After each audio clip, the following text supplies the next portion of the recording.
Olá pessoal, salve Maria. Vamos iniciar então mais um episódio da série Consagrando o Imaculado Coração da Virgem Maria.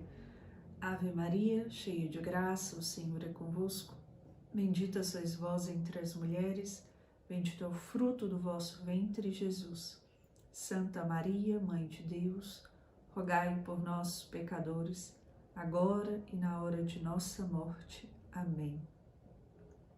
Então, a mulher que nós vamos tratar da história dela hoje se chama Sara, mas é uma outra Sara, diferente da esposa de Abraão. É a Sara que nos é reportada, sua história é contada no livro de Tobias. Tobias é um livro da Bíblia que sucede o livro de Neemias e antecede o livro de Judite. Essa história que nós vamos contar da vida de Sara, ela aconteceu 8 séculos antes de Cristo. É importante a gente ter noção dessa data, e é aproximadamente 200 anos depois do rei Davi, Então nós estamos ali, entre pouco tempo depois do rei Davi. É importante a gente ter isso em mente. Bom, e por que é importante contar a história de Sara?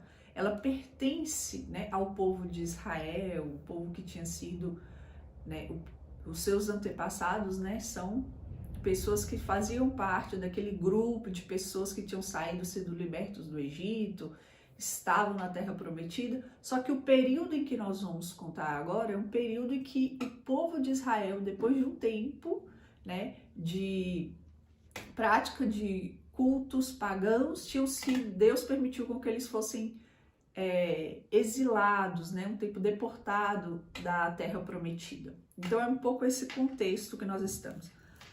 Bom, a história de Sara nos é contada, aqui no livro de Tobias.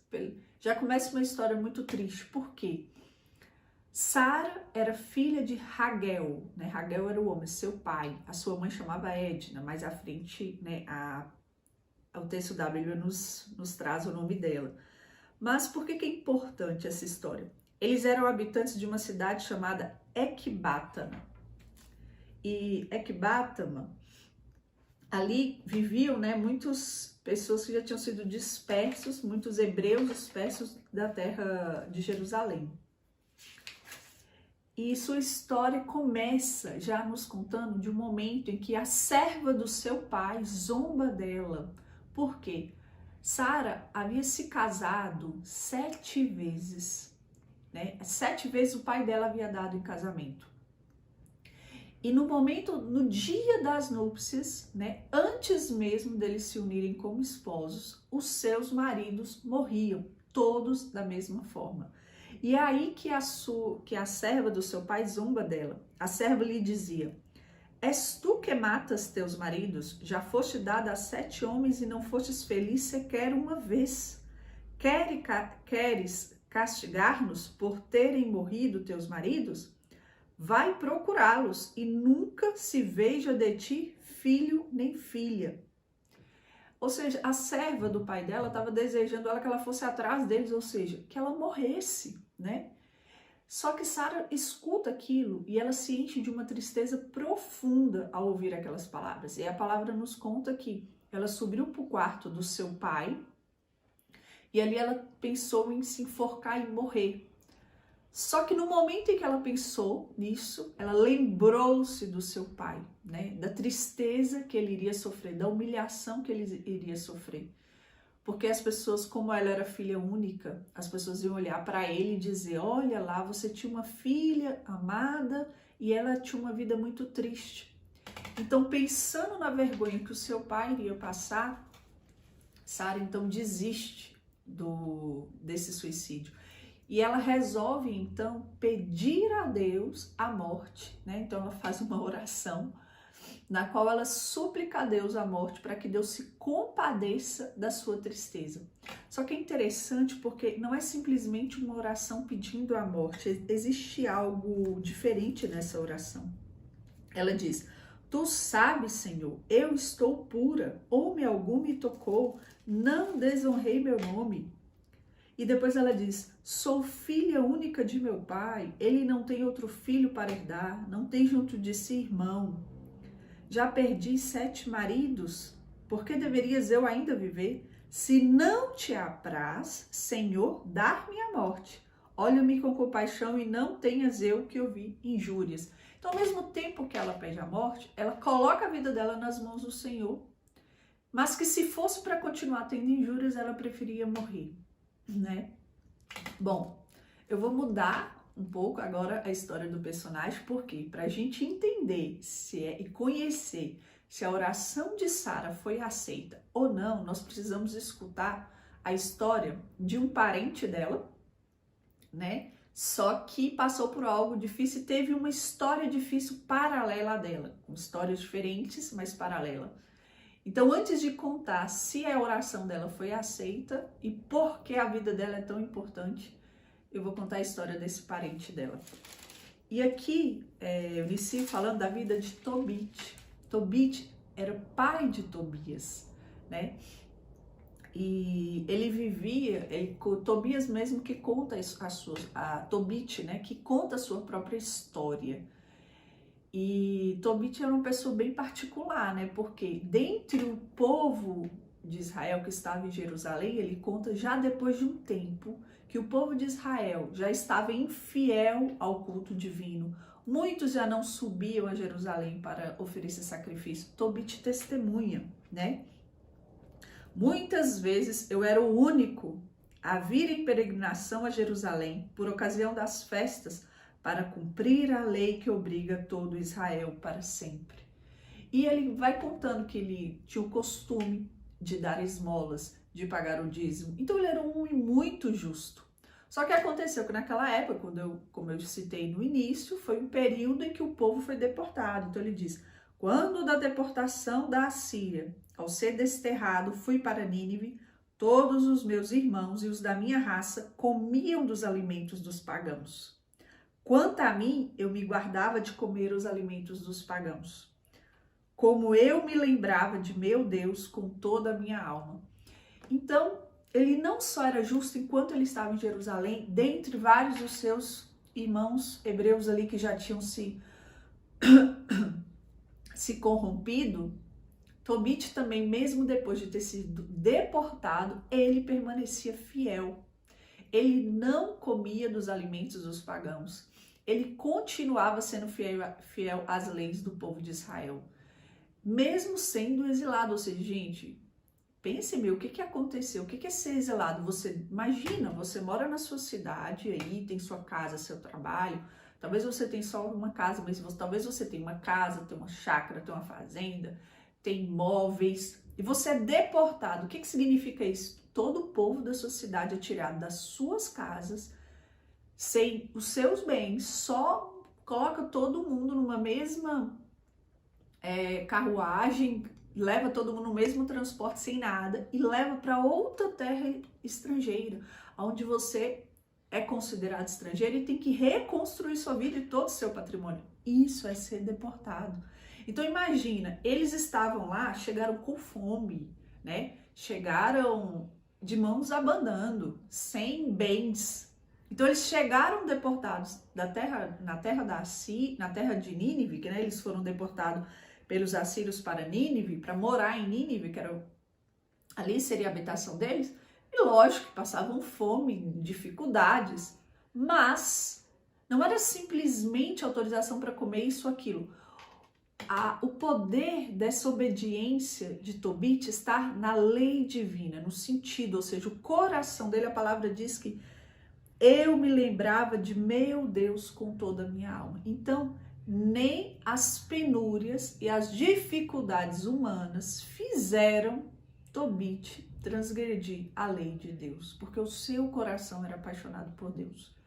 E a palavra diz que, olha para você ver como são as coisas, né? Ele diz que como o coração dele se lembrava sempre de Deus, Deus o concedeu, né? O Altíssimo, a graça e favor diante de Salmanassar, que era Salmanassar? O rei da época, que tinha deportado eles. Então, Tobit se tornou nada mais, nada menos que o procurador de Salmanassar. Você fala, não, então agora ele se corrompeu? Não, ele não se corrompeu. Ele tinha que fazer como procurador dele muitas viagens, só que a palavra diz que ele continuava dando esmolas, e Tobit ainda tinha uma prática muito particular que lhe comprometeu o cargo e a vida. O povo de Israel, nessa terra de estrangeiros, vira e volta, um deles, ou vários deles, eram mortos pelo exército assírios. E eram jogados seus corpos nas praças. Tobit tinha o costume de sempre escondido ir lá, pegar o corpo daquele que era um dos seus irmãos hebreus e dar-lhe um sepultamento digno. Até que um ninivita descobriu, né? O rei, o filho de Salmanassar, na verdade, Salmanasar, o filho dele, Senaqueribe, depois que ele assumiu o reinado, tinha matado alguns dos israelitas jogado na praça. Só que ele voltou depois para ver o corpo e já não estava lá. Então ele foi... O ninivita denunciou que Tobit tinha o costume, sempre que jogavam, mas se matavam com o israelita e ele via, eles davam-lhe um sepultamento digno. Sabendo disso, Senaqueribe quis matá-lo. Tobit, então, já em uma terra estrangeira, teve que fugir, né? E deixar todos os seus bens que ele já tinha adquirido novamente para trás, porque ele corria o risco de morrer. Senaqueribe, a palavra diz que Senaqueribe tinha decidido matá-lo, né? Quando eu soube que o rei estava informado a meu respeito e que me procurava matar-me, tive medo e fugi. E só depois ele pôde retornar a Nínive para novamente se estabilizar com sua esposa e seu filho. Ele tinha uma esposa que chamava Ana e o seu filho chamava Tobias, que é justamente o nome do livro. Então Tobit, depois que Senaqueribe morreu e o seu filho, né, assumiu como rei, o Azaradon, foi que um sobrinho de Tobit se tornou o administrador de todas as finanças de Azaradon, e aí ele intercedeu por Tobit, e Tobit então retorna para Nínive. E aqui acontece um fato muito importante, entenda bem, a virtude desse povo, né? Aquilo que nós podemos aprender com eles estão justamente nas atitudes que eles têm nos momentos difíceis. Então, assim que Tobit retorna para Nínive, né, ele é próximo à festa de Pentecostes e então ele reúne toda a sua família e vai comemorar essa festa. E nesse momento ele é trago no almoço muitos pratos e tudo. Ele senta e antes de comer ele diz para o seu filho Tobias: Tobias, eu queria te fazer um pedido. Vai pela praça e traz um dos nossos irmãos pobres, justos, para que ele possa comer conosco. Tobias então vai, obedece o seu pai e retorna com uma notícia trágica, dizendo que ele encontrou um dos seus irmãos justos mortos. Acabava de ser morto pelo rei. Naquele momento, Tobit, antes de comer, porque ele estava esperando o pobre chegar, ele se levanta, vai até a praça, pega o corpo deste irmão israelita e guarda no quarto, para no dia seguinte, ao pôr do sol, poder dar um enterro digno para esse israelita. Então, é impressionante ver essas peculiaridades, essa fidelidade, este amor que havia no coração de Tobit, mesmo passando por tantas dificuldades. O zelo pela lei de Deus e, ao mesmo tempo, o serviço aos irmãos que passavam por sofrimento. E nesse dia, então, ele come, né? Ele volta triste, e quando ele, depois de ter guardado, né, o corpo desse israelita, ele volta a comer e ele diz o seguinte: tornei a entrar, lavei-me e tomei a refeição na tristeza, recordando-me das palavras que disse o profeta Amós contra Betel. Vossas festas se converterão em luto e todos os vossos cânticos em lamentação. E aqui acontece uma coisa aonde vai ligar a história dele à história de Sara. Por quê? No dia seguinte, ele faz o que ele tinha proposto, enterra o corpo desse israelita e à noite ele vai dormir no pátio, né, da sua casa, junto a um muro com a cabeça descoberta. Então havia alguns pombos que estavam acima do muro e cai sobre os seus olhos um excremento, né, desses animais, um excremento quente, uma massa branca que cai sobre os olhos e então Tobit fica cego, né? E ele, que era uma pessoa muito ativa, caridosa e trabalhava muito, tem que viver totalmente dependente. A sua esposa começa a tecer e a vender e eles começam a sobreviver daquilo, de algumas esmolas que as pessoas lhes dão. E uma dessas esmolas, uma pessoa paga pelo serviço e ainda dá a eles um cabrito. Tobit não acredita que havia sido uma doação, pede para ela devolver e eles têm ali uma discussão. Após essa discussão, Tobit começa a fazer uma oração, a mesma que Sara fez, e pede a Deus a graça de morrer. Não via mais sentido em viver. A oração dos dois chega aos céus, né? E o anjo Rafael intercede por eles junto ao Pai. Então a palavra nos diz, naquele instante, na glória de Deus, foi ouvida a oração de ambos. E foi enviado Rafael para curar os dois, para tirar as manchas brancas dos olhos de Tobit, a fim de que visse com seus próprios olhos a luz de Deus, e dar a Sara, filha de Raguel, como esposa de Tobias, o filho de Tobit, e livrá-la de Asmodeu, o pior dos demônios. Aqui, quando Sara entrava, né, na noite, no quarto, no momento das núpcias, e os seus maridos morriam, a palavra diz que todos eles eram mortos por um demônio chamado Asmodeu. E este demônio, Asmodeu, significa aquele que faz perecer. Asmodeu reaparece no Testamento de Salomão e ele tem sido relacionado como demônio, né, que mata justamente os maridos, né, que mata, que atrapalha a união matrimonial. Bom, como então que eles se encontram? Porque eles viviam em cidades diferentes. Um estava em Nínive e, como eu falei, Sara vivia em Ecbatana. Bom, Tobit, no período em que ele trabalhava ainda para o rei Salmanasar, ele havia visitado a cidade média e nessa cidade ele havia deixado, né, parte do seu tesouro, do seu dinheiro guardado com Gabael, se eu não me engano é esse o nome dele, né, e com um homem de lá. Então ele diz ao seu filho Tobias para ir, né, recuperar esse dinheiro. Ele tinha um documento para comprovar que era filho de Tobit. Então pede a Tobias que consiga um acompanhante para acompanhar na viagem, poder instruir todo o caminho. Quando ele sai da presença do seu pai, ele encontra o anjo Rafael, só que em forma de homem. E ele pergunta se ele conhecia, se ele sabia o caminho. O anjo Rafael se apresenta como um parente pertencente da família deles, descreve todo o caminho, diz que conhecia. Então eles partem com a autorização do seu pai para essa cidade. No caminho acontece algo determinante, né? Eles param no rio Tigre ali e quando Tobias vai até o rio para lavar os seus pés, um grande peixe o ataca. Naquele momento ele pega o peixe, né?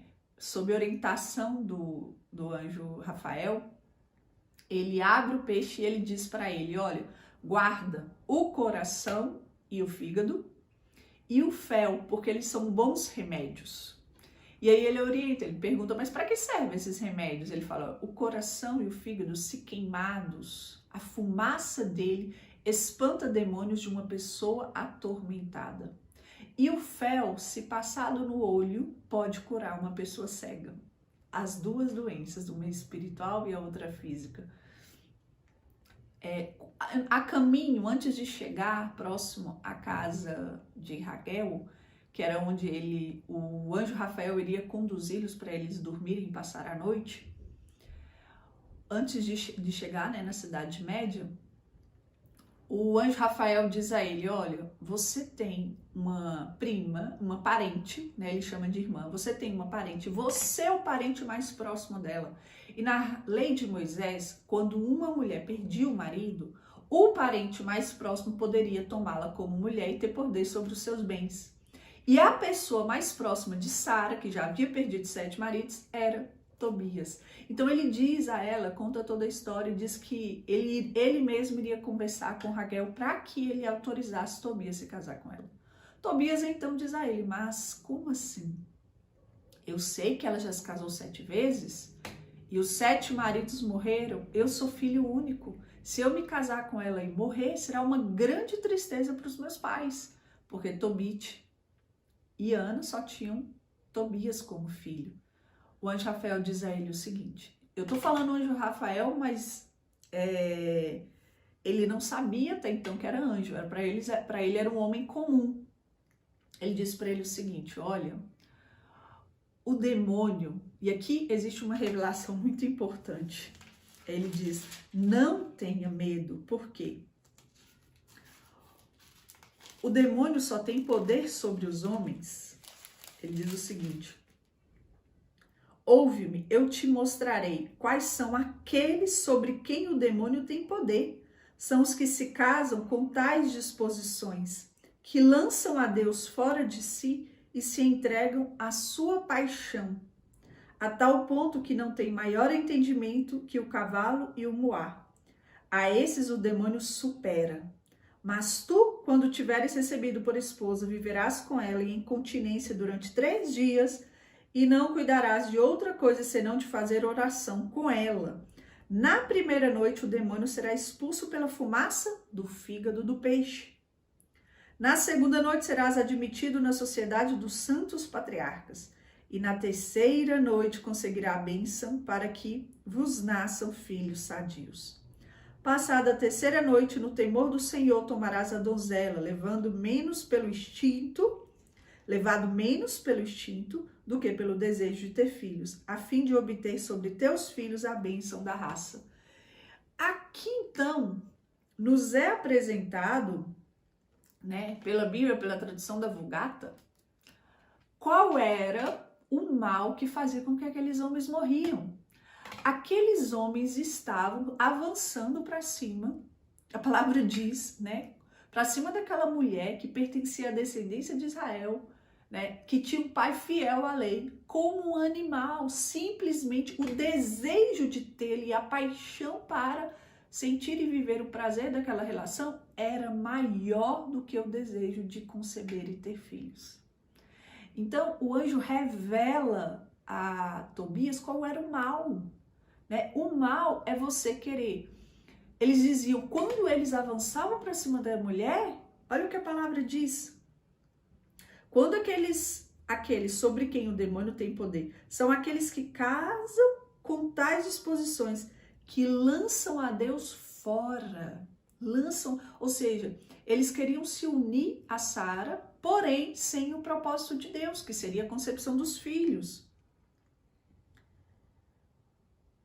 E entregues totalmente à paixão corporal. Então aqueles homens queriam simplesmente ter relação com ela por causa da paixão corporal, lançando Deus fora. E na verdade, então, não havia simplesmente, não é que havia uma maldição sobre Sara, havia uma proteção divina. Aquela mulher estava sendo protegida de homens velozes que viviam como animais, como cavalos, e que mais a desejavam, né, o seu corpo, do que desejavam constituir uma família com ela. Ou seja, ele estava atacando o sagrado.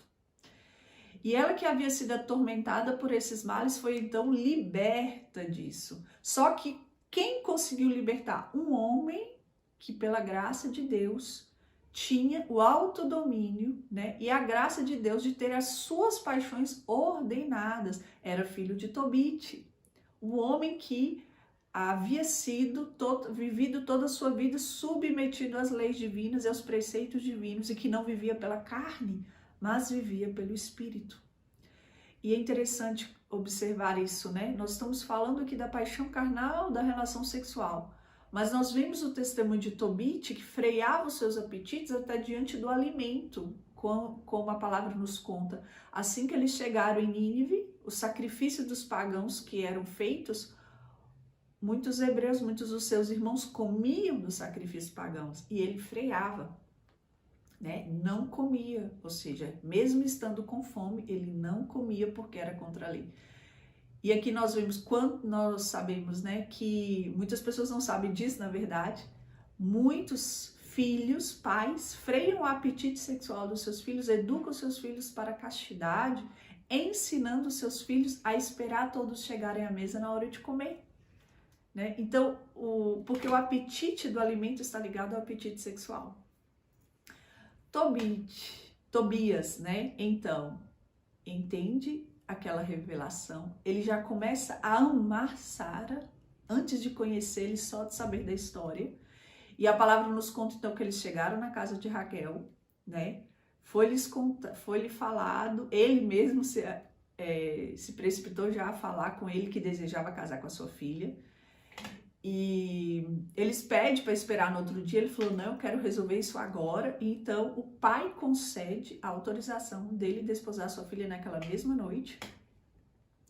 Ele vai, faz todo o ritual como o anjo havia falado, né? Queima então o coração e o fígado, de modo que a palavra diz que o demônio correu para o Egito, né? E que o anjo Rafael foi lá pegar e prendê-lo e prender o demônio. E só que olha para você ver, os pais de Raquel, né, e Edna, que são os pais de Sara, já na noite daquele dia já tinha aberto a cova, né? Porque eles imaginavam que realmente Tobias ia morrer. E para surpresa de todos, amanhece e Tobias estava vivo. Ele não avançou para cima e não dormiu com Sara naquela noite. Ele obedeceu a Deus e por isso ele viveu, né? Então, ele ficou ali por mais um tempo. Depois de um tempo que eles cumpriram a missão que tinham que fazer, de pegar o dinheiro, o anjo Rafael fez isso para ele, eles retornaram para casa, para Nínive, né? Já casados. E então constituíram família e seguiram e viveram santamente, né? A palavra diz, não usa esse termo, mas guardando os preceitos divinos. Depois que Tobit e Edna morreram, como Tobit havia orientado, ele foi para Ecbatana, e viveram com os pais de Sara até eles morrerem. E o que nós podemos aprender com essa história e com a vida dessa mulher, né? Primeira coisa que me chamou muito a atenção foi no momento de maior dor dela, em que ela pensou em tirar a sua vida, assim que ela foi humilhada pela serva do seu pai, ela lembrou-se, né, ela lembrou do seu pai e não suicidou porque ela o amava, porque ela pensou nele. Como é importante a gente ter essa consciência. Muitas pessoas suicidam hoje porque ou não se sentem amadas por ninguém ou não conseguem amar ninguém. Então essa palavra nos ensina que quão é importante não só amar as pessoas que querem suicidar. Talvez muitos falam, fulano suicidou porque ninguém o amava. Na verdade, o que a gente vê, as pessoas que se suicidam, elas não conseguem desenvolver a capacidade de amar. Porque foi o amor de Sara por seu pai que fez ela desistir desse suicídio. Ela pensou na humilhação dele, né? Como é importante ensinar as pessoas a amar alguém. No auge do sofrimento, vemos que a atitude de Tobit é semelhante. No auge do seu sofrimento, Tobit estava recebendo ali um cabrito, poderia se esbanjar, eu sou miserável, ganhei um cabrito, sei lá se a minha esposa ganhou, roubou. Ele viveu a honestidade até na sua cegueira e na sua pobreza. essa palavra nos mostra, né, como Deus os recompensou. Depois, né, a palavra conta que quando Tobias chegou, ele cumpriu a segunda parte do remédio, pegou o fel, pôs nos olhos do seu pai e o seu pai voltou a enxergar. Além disso, né, nós percebemos a virtude dessa mulher que soube sofrer, esperar e ser fiel, e como é importante, a palavra nos mostra duas famílias que foram fiéis aos preceitos divinos, mesmo no tempo de deportação. E por que é muito importante isso, né? Porque assim que eles chegam na cidade, quando Tobit e Tobias vai pagar Rafael pelo serviço que ele prestou, aí ele se revela. E ele diz a eles, né, diante dos dois: vou dizer-vos toda a verdade, sem nada vos ocultar. Já vos ensinei que é conveniente manter oculto o segredo do rei, mas que é honroso apregoar as obras de Deus. Quando tu, Sara, fazieis a oração, era eu quem apresentava vossas súplicas diante da glória do Senhor. E Aslia, eu fazia o mesmo quando enterravas os mortos, quando não hesitastes em te levantares da mesa, deixando a refeição para ir sepultar um morto. Fui enviado para provar tua fé. Tobit foi provado por Deus com aquela cegueira. Ele era um homem tão fiel, né? Foi muito semelhante a Jó. Vamos tirar então a vista dele para ver se ele continua fiel. E ele continuou fiel. E Deus enviou-me ao mesmo tempo para curar-te, a ti e a tua nora Sara. Eu sou Rafael, um dos 7 anjos que estão sempre presentes e têm acesso junto à glória do Senhor. E aqui eu quero finalizar com essa última reflexão. Todos nós sabemos que não estamos vivendo tempos fáceis, né? São tempos de perseguição, são tempos de relativização do culto, dos mandamentos, né? É ensinado um mundo sem mandamentos, sem lei, sem moral. Existe uma teologia para cada pecado. E aí nós vemos, parece que o mal está vencendo. Parece que não adianta, tudo que acontece de bom são só faísca no meio do nada. Agora, que é importante nós lembrarmos de algo. Nós que somos católicos, né? Que acreditamos em Deus, acreditamos no batismo, acreditamos na Sagrada Eucaristia, acreditamos na morte de Jesus na cruz, que já nos salvou e nos libertou. Nós sabemos que a nossa vitória já aconteceu, nós já vencemos, né? O que vai determinar aqui é de que lado nós estaremos quando a perseguição aumentar, quando as coisas ficarem mais difíceis. Por isso que é importante termos isso em mente. Porque podemos querer, hoje já se relativiza os mandamentos em um tempo fácil de se viver, em um tempo de comodidades, em um tempo de tecnologia, que tudo é mais fácil, totalmente diferente da vida desse povo que foi deportado, os valores são relativizados, né? Agora, eu sei que existem vários tipos de pessoas que estão assistindo a aula, pessoas que têm fé, pessoas que não têm, pessoas que têm consciência que não se relativiza os mandamentos de Deus, a lei divina. Imagina quando os tempos ficarem difíceis. Agora eu quero falar para você que tem fé, não deixe a sua fé arrefecer. Assim como Deus enviou esse anjo para guardar duas famílias. Deus enviou o anjo Rafael, um dos 7 anjos que está na presença de Deus. Um dos únicos 3 anjos que são citados os nomes na Sagrada Escritura. Todos nós sabemos que pelas profecias, os anjos, na verdade, não só pelas profecias, pelas palavras de Jesus nos evangelhos, os anjos têm a missão de separar, de cuidar daqueles que pertencem à sua descendência em tempos difíceis. Então não importa se a maioria das pessoas estão profanando, estão julgando, não estão cumprindo os mandamentos, não estão obedecendo, não estão sendo fiel ao culto divino. Se você permanecer fiel, terá um anjo ao seu lado, te guardando, te protegendo, te conduzindo. Então, creia nessa graça. É tempo da ação dos anjos. Os anjos estão ao nosso favor, né? Esse homem viveu tempos de riqueza e de penúria, a sua vida oscilava, né? E não importava, ele permanecia fiel. Da mesma forma temos que ser nós nesse tempo. Podemos viver tempo de riqueza e de penúria, de riqueza e de penúria. Os anjos estão a nosso favor. Deus está a nosso favor. E se os anjos estão a nosso favor, não precisamos de mais nada. É Deus quem nos guarda, né? E aqui eu queria dizer para muitas mulheres hoje que às vezes pensam, não sei se vou ter filho, o tempo está tão difícil, não sei se vou usar contraceptivo ou não vou, né? Os contraceptivos, eles são abortivos.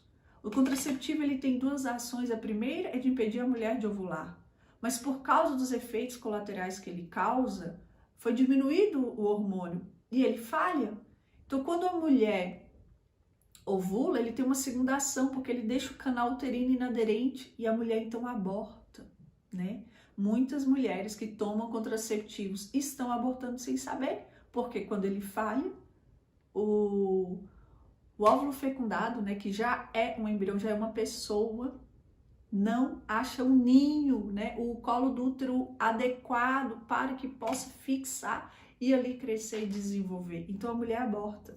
Isso é tanto verdade como nós vemos mulheres que usam contraceptivos durante anos, depois que casam, demoram a conseguir engravidar, porque vão abortando, até depois de anos sem usar contraceptivos é que seu útero vai voltando à sua textura normal e a capacidade de poder dar esse feto.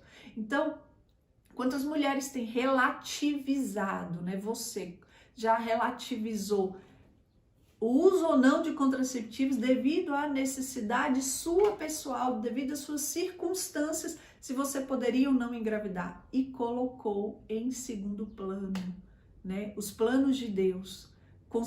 Viveu a união matrimonial, colocando Deus em segundo plano. Saiba que todas as vezes que você se une ao seu marido, sem estar aberto à vida, você está expulsando o Espírito Santo dessa relação.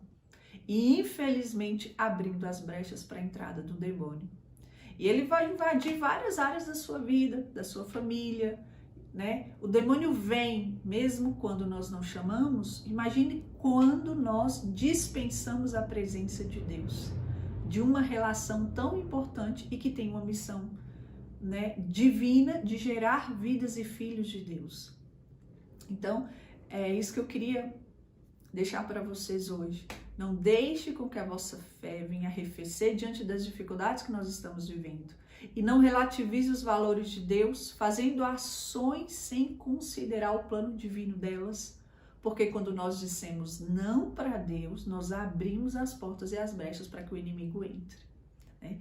Que o Senhor nos abençoe, nos guarde, nos dê a graça de permanecermos firmes, fiéis, pela intercessão de São Miguel, São Gabriel, São Rafael. Deus nos abençoe. Glória ao Pai, ao Filho e ao Espírito Santo, como era no princípio, agora e sempre. Amém. Em nome do Pai, do Filho e do Espírito Santo. Amém.